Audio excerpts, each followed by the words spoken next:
This is the Lone Crater YouTube. We hope this video helps.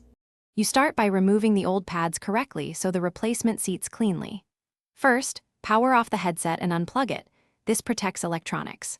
Once done, peel at the lower seam with a flat pry tool or your thumbnail, lifting slowly to expose clips or adhesive. Make sure to keep screws or foam rings in a small tray. This prevents lost parts and reveals the mounting surface you'll clean next, which is essential for a secure fit and sound integrity. Once the pads are off, clean the mount to ensure adhesion and proper seal.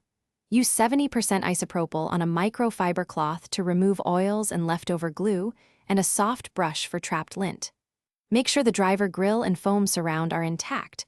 Replace any degraded foam because it affects comfort and bass response. After cleaning, let everything air dry completely so adhesive can bond. Then orient the replacement pads tabs to the headphone housing. Alignment here prevents twisting. You finish by installing the new pads carefully for an airtight seal and correct fit. Start by engaging one tab or section, then progress around the cup, pressing firmly and evenly so adhesive bonds and tabs lock. Once installed, test with familiar tracks and speech to notice changes in bass, imaging, and comfort. Break in the pads for 30 to 60 minutes. If sound is thin or fit feels off, reseat the pad, clean the mount again, or add a thin foam spacer to restore a proper seal.